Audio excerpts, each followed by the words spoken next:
How to always be positive no matter what. You have to know, you have to be 100% in the knowing that everything that happens and everything that you choose to do is the perfect thing, that it could have been no other way, and there's no regrets, and whatever happened was exactly what needed to happen, and you are exactly where you should be. Whether it's a good thing or a bad thing, whatever it was exactly what needed to happen.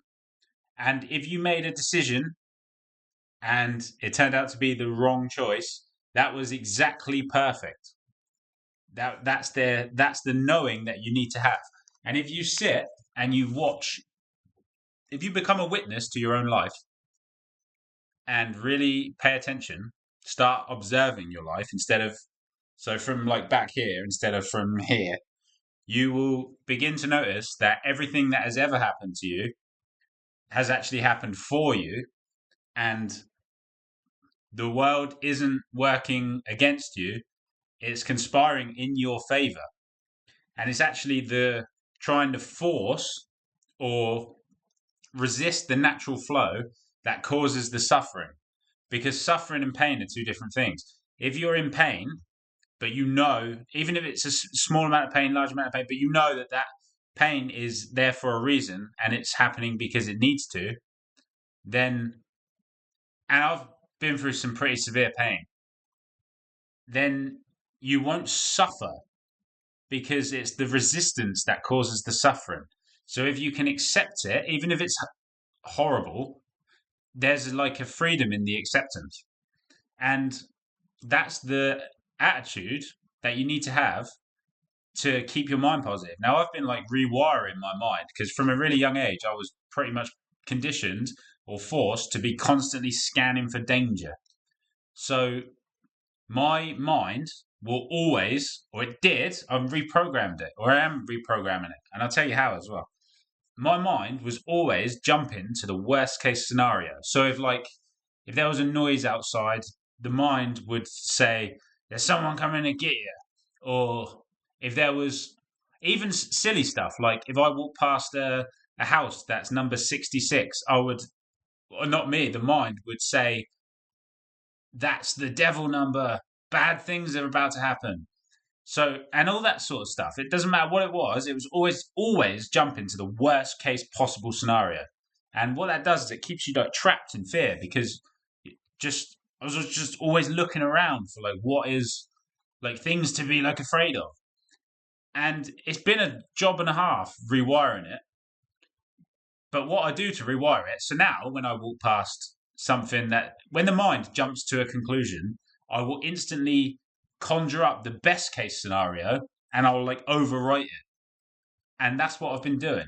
And it works. So now when I walk past like a 66 or a 666, I say that's the death of my old self. Instead of something bad's going to happen, I say that's signifying the death of my old self. And that's just an example, but you can do that with anything. And again, like I said in my last video, it's the non reactivity to the negative thought that reprograms you. So instead of reacting, scary number, now I'm like, that's signifying something cool. And you can do that with everything. So you can do it when you're in pain, when you're struggling, when you're having a bad day, when something terrible's happening. You can do it with everything. You can rewrite it. You can override it. So it's like two different people can perceive this exact same situation differently based on their programming, because the subconscious mind runs the show basically. So what this is it's subconscious reprogramming. You can't control what happens, but you can control how you think about what happens. Or you can control how you respond to the thoughts that arise about what's happening. Because thoughts just arise. And then eventually, those negative thoughts and fears, they lose their grip.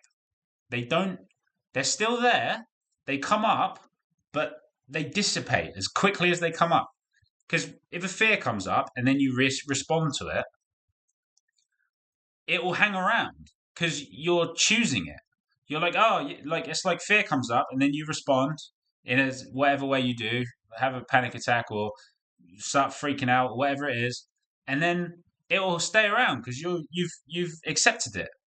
It's like if someone tries to give you something and you take it off of them, now you have it. So if fear comes up, which is just an invitation, you take it.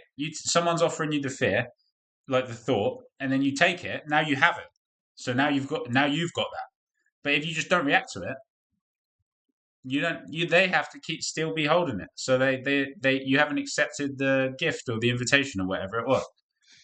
And that's what I've been doing. Like just complete subconscious reprogramming, complete recalibration, and it works. Actually, works. It sounds even silly. Like it's just choosing a different thought. It's so simple, and it takes practice. It's taken me a long time. You've got to cut out all the negative shit in your life if you really want to do that. Because if you've got like negative people around, it will never. Do you know what I mean? Like because they're just constantly reprogramming you. Because the things around you reprogram you as well. So try that. If you have negative thinking, just override it. Like don't push it away. Watch it. Like accept it not accept it as in respond to it, but like accept that it's there, and then choose a different thought. And it's just that simple. Try it out.